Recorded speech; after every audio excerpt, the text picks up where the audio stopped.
I want to take a moment and talk to you and introduce our keynote speaker. Mitch Brogan comes to us from London, Ontario. He is the president of Able Bionics and a serial entrepreneur. Mitch's life changed forever when he was struck by a drunk driver in 2006, which left him a quadriplegic. Since then, he has literally gotten back on his feet with the use of a robotic exoskeleton technology and has even started a company to give others the opportunity to use this remarkable technology.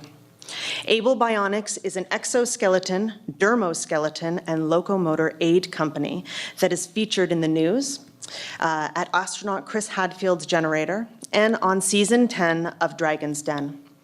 Mitch owns several companies and is the chairman of Bridging Bionics Foundation and is an avid scuba diver. So please join me in welcoming Mitch to the stage.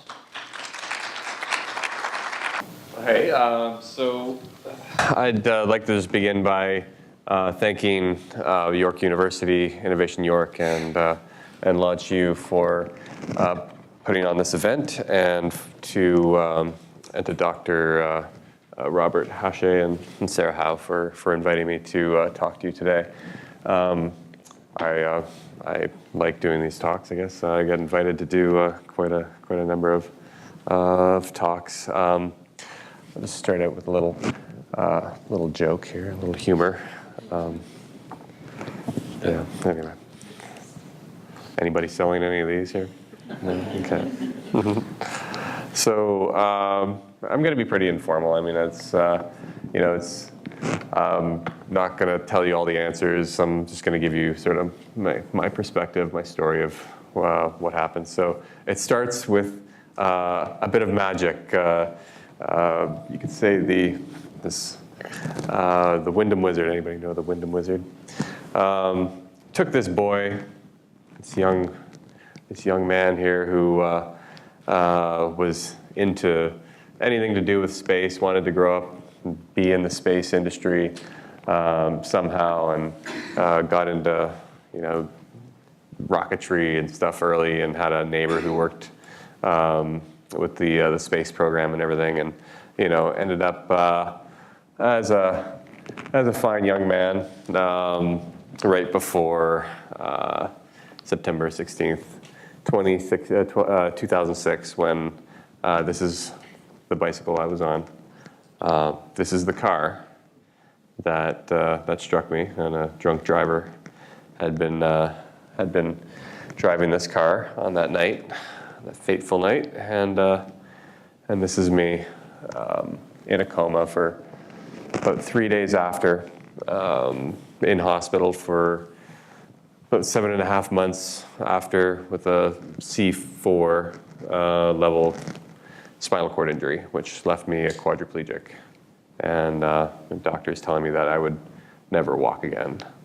But I'm a fun guy. I like to have fun. I like to do things that was fun before. I like to maintain a healthy amount of fun. I like to travel a lot.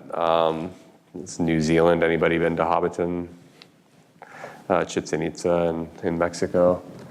It was a very hot day that day, but it was the day when the silver snake sort of runs down the side of the building. It was really neat to be there. This looks like it's a fake backdrop behind me, but I was with my buddies on their one of my buddies' 50th birthday, and we went to Las Vegas, and we took a helicopter down into the Grand Canyon, and they carried me out of the helicopter, and I just kind of sat at this park bench at the bottom of the Grand Canyon, and no wheelchair around, so it was kind of neat. I seem to get around. I like to go to concerts. Like I said, I like to have fun.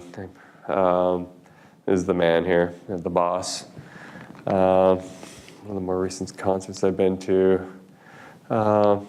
It's him being weird. Anyway, enough of him. I'm just trying to make you jealous. Halloween's my favorite. I like to get dressed up, I like to have fun, just like you guys. I'm just like you. Anybody guess who that is? Dr. Strangelove? No? Anyway. Yeah, anybody guess who I'm mimicking here? Weekend at Bernie's, anyway. Yeah, they got me literally in a wheelbarrow here. Anyway, like I said, I like to have fun, and just like you, a lot of people, I have tattoos. This is a tattoo on my arm, or the painting of one, but it's sort of stems from this story of the elephant on the right, which is when a baby elephant gets staked to the ground and it becomes immobile and it learns that it can't move, and then it will grow up to be this big, powerful beast. But yet, if it's tied to a stake in the ground, it won't move. It believes it's still immobilized. So I call this piece mind prison. It just kind of reminds me to get out of that, that space that keeps us from making decisions or doing something that would possibly accelerate us. How'd that one get in there? Anyway, like I said, I like to have fun. So, anybody guess where this picture of me is taken? It's jail. Anyway, that was in an old life, and in Miami, and it was because I used to be a bit of a rebel and go to protests and stuff. So I got charged with 7 counts of loitering and prowling. I was like, prowling. Anyway. So after the accident, anyway, I started to recover a little bit, and I started to kind of get back into. I've always been, a busy person. My first business was called the Urinators, and I was 11 years old with my cousin, and we cleared out all the earwig infestation that was in Laval West on my grandparents' road, and we made something like $200 in the entire summer, and so I bought a lot of candy that summer, but. And I've just been kind of actively, busy and thinking of things and doing things ever since. After the accident, I wanted to get busy again and doing things that I loved, and that sort of had purpose and meaning to me. So I got into showing the Inconvenient Truth movie, because I do believe climate change is a major problem for our generation and future generations that we have to do something about. So I started doing that, and Al Gore got wind of that, and he wanted to meet me when we were in town. So I got a phone call from Al Gore's office, and I said, yeah, right.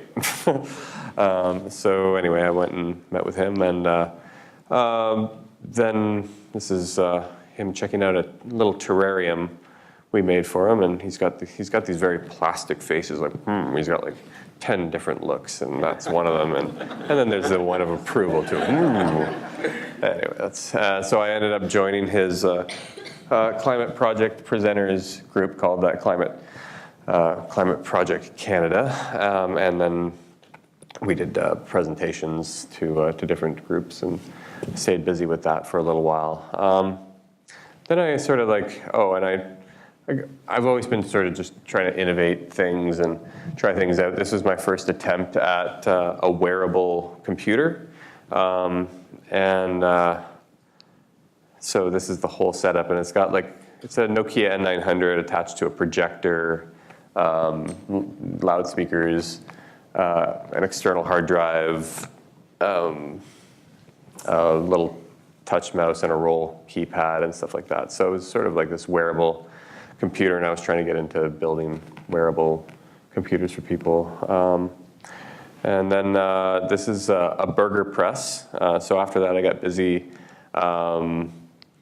buying large industrial cookware, and because I got into vegan, gluten-free burgers for a little while, called Tin Tummy. That was the name of my company. So, and it had a robot eating a veggie burger, because I thought that was pretty ironic. So did that for a little while, but then I had heard about this. This is the device that somebody would typically be forced to just use after an accident, just a standing frame, just to kind of be vertical, stretch out, stand there. So this is your typical what they give you, and this is what I bought after my accident, because I did a lot of research and found that there was this table that had this robotic walker on it, and you can choose how much angle and how much weight bearing that you had. So this is the first one in Canada that I bought. So I had the first one, and then I ended up forming a company around it to give people sort of that kind of therapy. And in that, I kept researching exoskeletons because a buddy of mine, about a year after my accident, sent me a link to an exoskeleton, but one that I couldn't use. So I was, like, oh, well, they're on the way, but it required the use of arm canes, which my arms were very, very weak at the time. And but I found this one company called Rex Bionics out of New Zealand, who developed the first and only self-balancing robotic walking device. So I kept calling them and asking if I can purchase one. They didn't want to sell to the international market yet, so they kept telling me no, and I kept harassing them, and they finally said yes. So this is me going over there and trialing a device, and after I walked up and downstairs for the first time after my accident, and this was about 5 years later, I knew that this was sort of the device for me. So I said, yeah, I'll take one. And you can see how it sort of integrates me back into society. This is, me standing at one of those taller tables, standing with people, having a bite at a conference, and being eye to eye with them, talking, and I don't have to look up at them or anything like that. If you notice back in that picture of Al Gore, he's kneeling on the ground. That's actually the first and only person who's ever kneeled down to talk to me face to face. People usually just kind of stand there and talk, and sometimes in a big crowd it's hard to hear, but this sort of helps integrate things back. After that, I realized that other people should have an opportunity to have a walk. Everybody's being told by doctors that they'll never walk again, and we didn't really have this technology in Canada available to people. So this is the EXO out of California. This is the first adjustable therapeutic exoskeleton that I purchased for the company. And then I'm starting to use it now too. So it's actually a better form of rehab for me. So I've been actually walking myself with it. We've been using it with a lot of different people from different countries. Even this gentleman from Taiwan heard about us, saw us in a video, and then decided to come and try it. So him trying it. This is us exchanging cultural gifts. I gave him a Neptune Pine watch, which is also really neat. Sort of entrepreneurial story of a 19-year-old who started his own wearable watch phone with Android on it, and takes a SIM card. And 19 years old though, and so I had a bunch of those because I sort of invested in the company a bit. And he gave me a pineapple cake. So I gave him a pine, he gave me a pineapple cake. It was kind of funny. Since then we've found a lot of people who support exoskeletons. Can anybody tell me who this is? Chris Hadfield, yeah. So astronaut commander Chris Hadfield. So he's a big proponent of exoskeletons and this kind of therapy, and that's Mike in the middle, who I'll talk about him. Then I bought the ReWalk, which is another exoskeleton from Israel. It's sort of the first commercial exoskeleton that was available, and we've got Lee here, he's a really interesting story because he's the first person with a spinal cord injury and an amputation to walk in an exoskeleton in the world. So, and we got to work with him to do that. So he's extremely excited about using this technology. So, and then Miguel, who's another story. I mean, everybody's a story. It's interesting working with this because, I mean, we hear all about everybody. This guy, he was in Mexico waiting for his paperwork, and he had married a Canadian woman, and she was, she had just had a baby 2 weeks ago, and he hadn't even met him yet, and he's in a cafe, and all of a sudden these gunmen come in and just they're looking for this one guy, but they start shooting everybody, and he got shot through the spine. So, sad story, and he made it through it all miraculously, and and he wanted to try it out, so we let him, and he was really happy with the use of it. Then we got later on. We've just been looking into new technologies now that there's about a handful of these technologies on the market. This is a Canadian company called Bitemia, and their product is called the Kyoko. And this is to help people who, whereas the last two products you saw is for somebody who's completely paralyzed or might have stroke or something like that. The EXO uses variable assist, so it's really good with people with stroke. This is more for people who can already stand and already maybe walk, but maybe not be able to take so many steps, or may have some discomfort in their gait when they're walking. So we just started working with them, and we distribute these as well. So,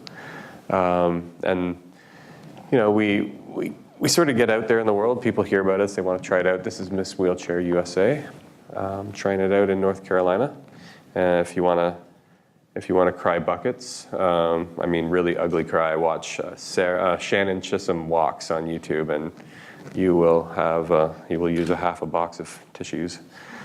And if you get extra points, if you can find this image somewhere on Google Maps. Anybody tell me what this is referring to? Anybody know the joke? What? It's Abbey Road. Yeah, that's right. Abbey Road from the Beatles.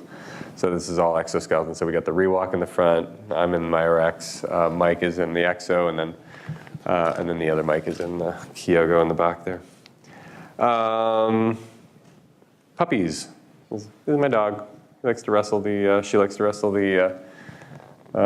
my little R2 robot there.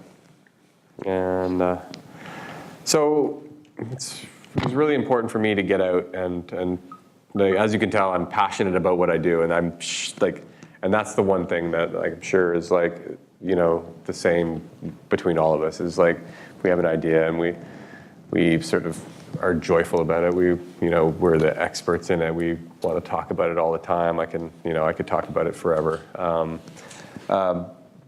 We want to get out and show it. This is me on the continental divide in the United States. I traveled around a lot with my Rex. Went to tons and tons of conferences and trade shows and everything like that, showing the technology for about a year all over the United States and Canada. But I stopped here, and I just needed to have a picture sort of at the Independence Pass. It just sort of made some sense to me. This is me on this TV show called Push Girls. So it was sort of a really great opportunity for me to show the technology. It's a show about women with disabilities in LA, and just sort of kind of still rocking it. So this is Tiffany from Push Girls. And this is Tom Emmerich. He's the We Are Wearables guy. He was on Canada AM a lot, doing shows about wearable technology and everything like that. And he asked us if he could do a sort of a presentation on us, and then eventually on Canada AM. So here's him kind of doing a presentation and showing the Kyoko. He's actually wearing the Kyoko right now, showing our technology to a large group. Him with Robert Wu, who's a ReWalk Personal 6.0 owner, and he does sort of a lot of talks about that as well.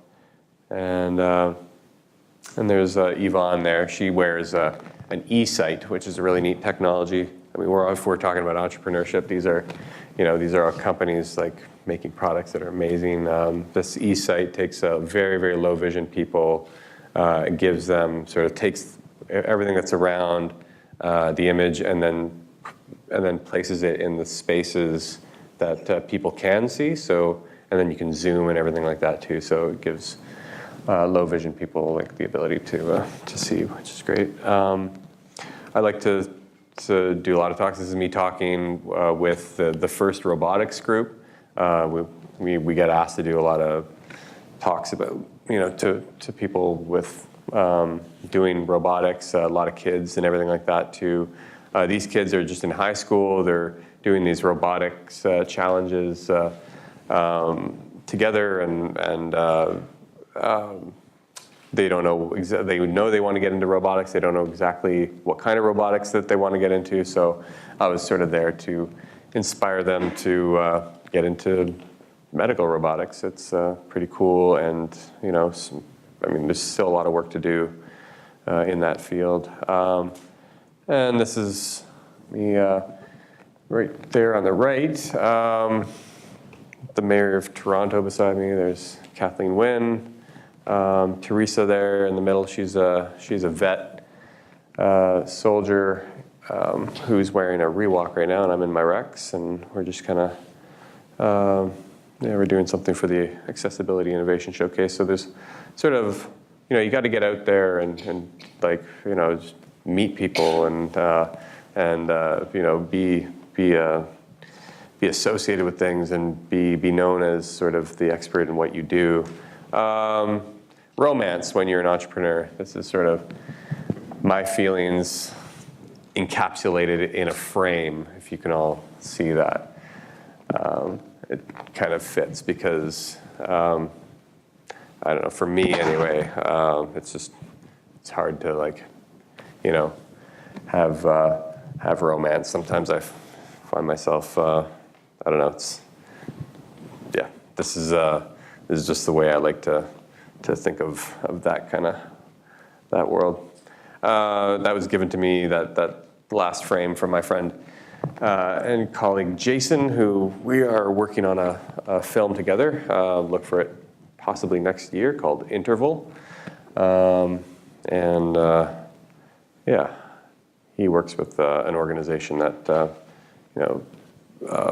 does provide services for people with disabilities, and we do some work together.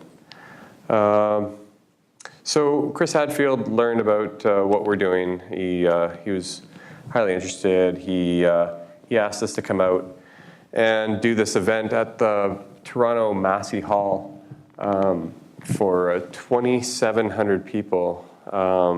And he wore our Kyoko. We brought out 5 different robotic walking devices, which is the most ever on stage in one place in the world. So it's kind of really neat to do that for him. This is me in front of 2,700 people. It was supposed to be a night of comedy, and there was all these comedians and everything at this thing, and everything was so funny. And then I'm looking at our group, and we're kind of a sad bunch, in wheelchairs and got a robotic walkers. I had not prepared any kind of comedy at all, so I had to kind of go out there and wing it. And but from the moment I got out there, I started telling jokes, and everything went really well, and it was a very successful showing. You can see right there, we've got a Toronto product on the very left called Bionic Laboratories. That's the ARC from them. So another Canadian technology. And then Chris Hadfield's wearing the Kyoko, and Mike in the center with the Exo, Lee with the ReWalk, and then myself on the right in the Rex. It was a very successful evening. I was very happy with it. And that's us hanging out after. And then I did the craziest thing I ever did to sort of get the idea out about what we were doing, and sort of test myself as an entrepreneur, test my business to professionals who knew way more than me of whether or not, my company would sort of work or is a good idea. And so I went on the Dragon's Den, and they accepted it right away when we pitched to them. Initially pitched before the show, and then they asked us to come in and do the show. So that's Mike and myself. Mike's wearing the EXO, and I'm in my Rex, and I don't know if anybody here has checked out that episode or has seen it, but I'm not gonna spoil it for you if you haven't. But it went really well. And then I did sort of what I thought was the unthinkable. I went to International Space University, or as people call it, Space Camp. It's always been a love of mine. I wanted to do it. I had some ideas that I wanted to sort of also pass by, peers in that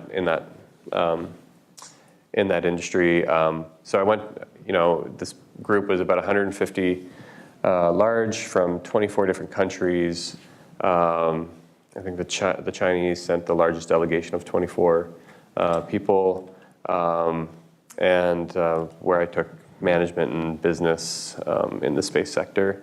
And it was great. I made a lot of friends. I mean, I'm working with people who are already working in NASA, ESA, JAXA, the Indian space industry, Chinese, people trying to start a space industry in Africa. And while I was there, we started a group that one of our projects was to come up with an idea that we could actually create a product to bring to market. So one of the things that I brought up was an exoskeleton for astronauts. So a group of us, we worked on that project, and we actually came up with the idea. We went for funding with the Canadian Space Agency, and we didn't get the funding, but they were interested in us maybe tweaking our proposal and then trying again sometime. We got a lot of interest in it. Chris Hadfield, he threw down some information on how to sort of better that idea, and it led to another kind of another technology that I'll later talk about. That's my puppy Sugar. She's very patriotic, just like me. And so I'm also the chairman of the board of the Bridging Bionics Foundation, which they do education and fundraising around and technology development around bionics. So I met Amanda, who she helped to develop the EXO. She was sort of the test human when they were developing their technology. And we became fast friends. I met her while I was traveling, showing the technology at events, and we came to have sort of a very similar mindset about what we wanted to do with the exoskeleton industry and improve it. So we developed a group called Exo Plus Solutions. To develop technologies, and one of the technologies that had come out of going to ISU, International Space University, was a crawling exoskeleton.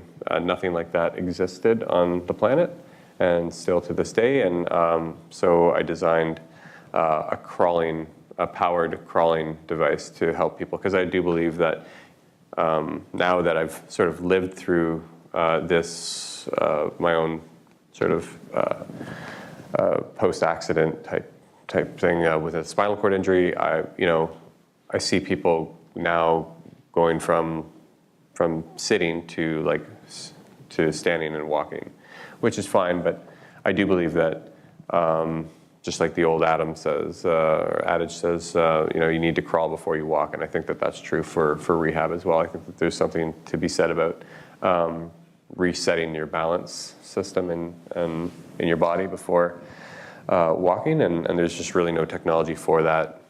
People that try to walk or crawl on mats, they're sort of either too weak to crawl very much, or they may hurt their elbows and knees and stuff like that while they're, like I did once, pretty badly trying to crawl. So I think a powered crawler would be great. So that's another technology that I'm working on. That's the Pine Watch. So it's a cute little thing. It takes a SIM card and whatever, and comes with an SDK. So it's Pine. And so they've got really neat technology. Their next one is where all your information is going to be on your watch, which is sort of where they're going with things, and then you can cast to different devices. So if you want to cast a movie, then I can cast to the screen or to the whatever, which is really neat. So eliminates people from losing all their information on their phones. This is a brain sensing headband. I'm very much into Kickstarter and finding technologies that can be integrated with different things. This is sort of it's a brain sensing headband called Muse. It's another Toronto company. And it comes with an SDK, so you can develop software and try to integrate it with other things. So a group of us were trying to develop software to be able to think of things like think of the temperature of your house and then cool it off or heat it up. And then while you guys are all here and you're all entrepreneurs, I come up with a billion and one ideas, and I don't mind sharing them sometime. But this one, I was trying to think of the importance of having a software. Anybody can take this, by the way. It's I just want to see it happen. But in healthcare, I want to see sort of the timeline of my health, and I want to be able to just kind of scan through and input things and scan along the timeline and see how my health has been, or my family's health, or something like that along a timeline. And I just don't think I don't know if anybody knows about a technology like this or a software like this, but something that you can do this, and then so if I want to go back and take all my medical reports and put in something like this, or something that can eventually be integrated with the health system. But I've always wanted to see that happen. And then this is a new technology. This is a Toronto individual too, an entrepreneur who is developing the world's first children's robotic walker. So it's going to be just for children, which they want to make it at a very affordable price versus the Locomat, which is a sort of a large robotic walking thing. It's $500,000. They want to develop a children's robotic walker for under $50,000. So I'm investing in with this gentleman who is possibly, and this is his first generation. Sent it to India to try it out on their nephew, and it worked really well. So the first generation one worked really well there. And he's going to develop a new one, and we'll be the first company to be able to work with it. And so we'll be able to offer that in our equipment pool. And we're also just getting ready to work with the UPSI, which is a technology out of UK, and it's just a very simple, I call it friend and family powered walking device. So a little harness and attaches to the adult's waist, and then these little shoes attached to smaller shoes. And it's the most simple thing, and they just came up with it. And it's fascinating that something so simple may have taken so long to do, but it's just such an easy solution. So you never know where solutions will come from and ideas. And then my newest company is that I'm just getting off the ground in the next few weeks is a transitional living house for people with disabilities. It's fully barrier free. It's in London. Sorry, I live in London, by the way. And it's there's a huge need for transitional living beds. Hospitals are getting too full. They need their beds. So, and I've had this house. This is sort of my little escape from reality. The backyard is just one big half-acre garden. So it's very, very beautiful. I've made all pathways and nice pond and everything. So it's a very relaxing place to be. And I've done my due diligence. I've created a business plan. I've vetted it with all the sort of the key decision makers in the industry, and it's just another business for me to be doing. We're passing around these little slips of paper, and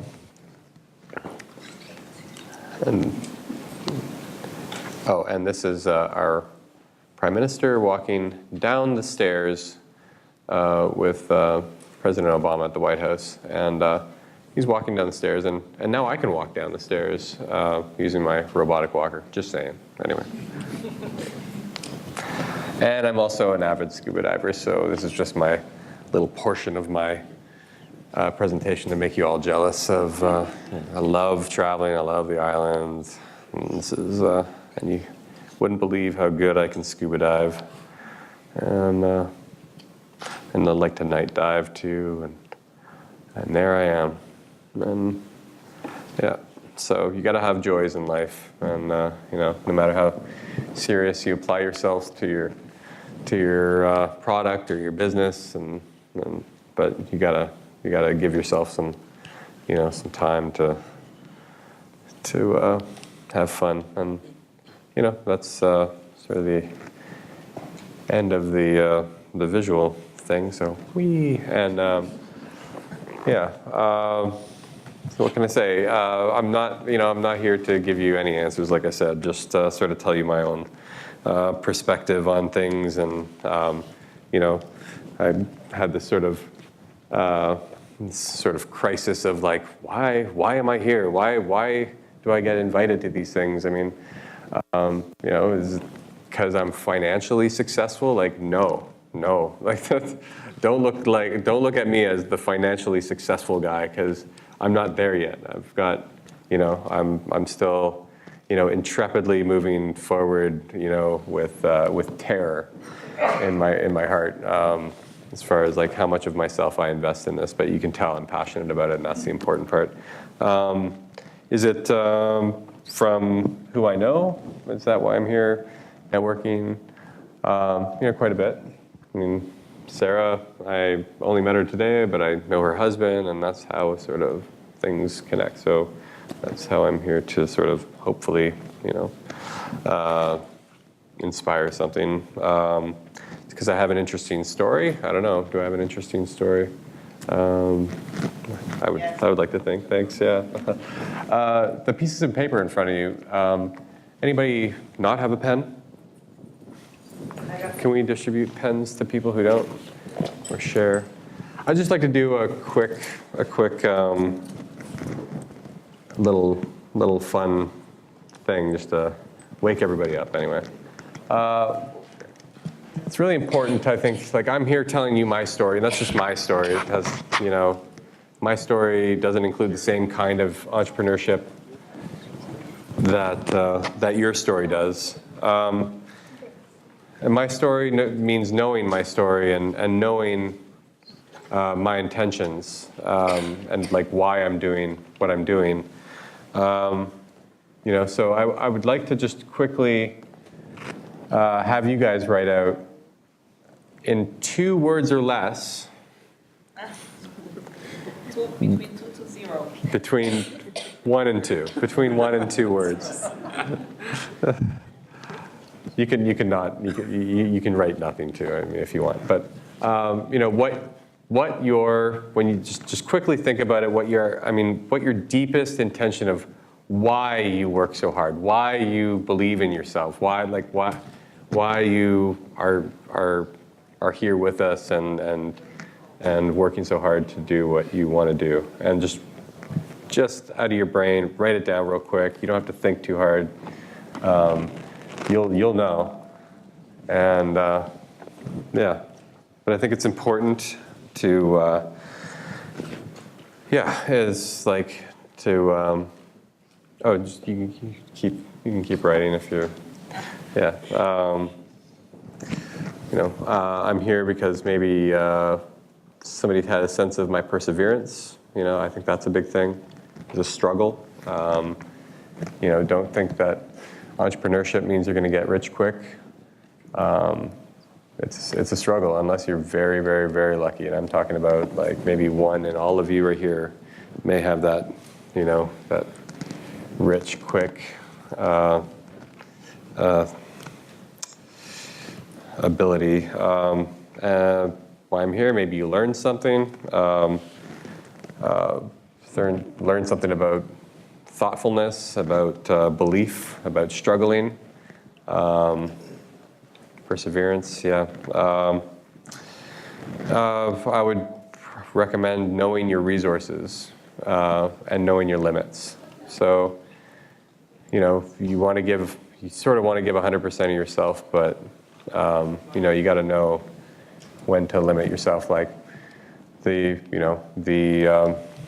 veggie burger business, it was like, it was great, but then I knew that I had to focus. I was so much more resources and so much more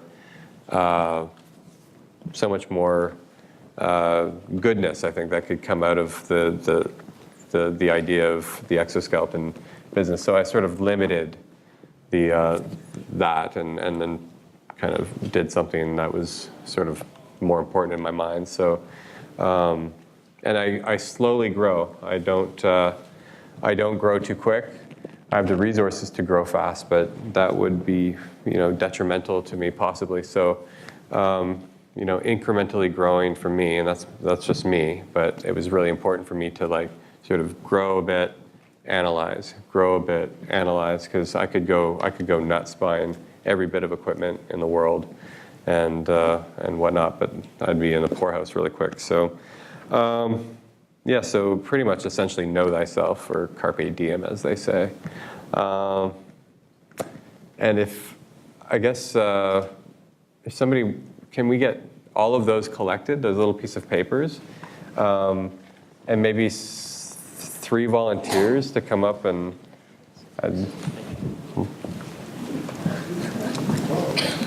you guys each want to grab a pile and just maybe one after another, just sort of, we're just going to read out what all your intentions are, and you can kind of see as sort of a group, like what your deepest intentions are, 1 word, 2 words about that, yeah. First I've got here is overcome challenges. Save humanity. Leave a footprint. To right previous wrongs. To be great. Passion change. Self-actualization. Fun in family. Who else? Help others. To just do. Develop thinking. Respect acclaim. Time. Make the world a better place. Autonomy to pursue. Social connections. Help others. Purpose. Science and tech and solving problems. Inspiration, addiction.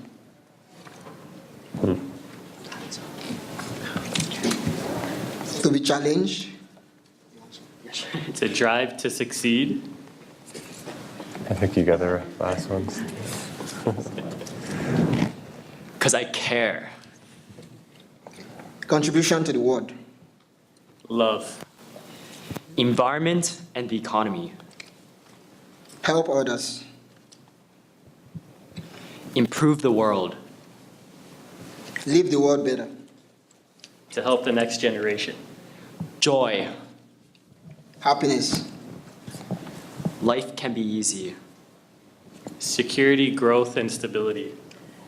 constant potential, Fun and challenge. Passionate action.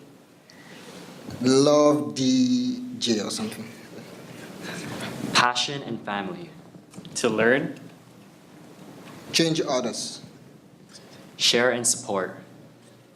Prove and improve. Impact. Learn and try. Create enjoyment. And become successful. All right. Let's give it up. Yeah, thanks. Thank you so much for listening to me today, and I hope that that I inspired something anyway. Thank you so much, Mitch. I love that story. I love that it weaved through, and I think there's so much that we can take from that. It's important to be true to yourself. It's important to think about your intentions. But I think from Mitch's presentation, what I take most is you have to be passionate, you have to be joyful, and you have to be fearless. And it doesn't matter if you fail, it's just about the journey, and you keep trying. And that's why I'm so excited that everyone's here today, because I think all of you have a part of that in you as entrepreneurs or as people who want to support entrepreneurs. So I thank you for being here, and Mitch, I thank you. That was a great talk.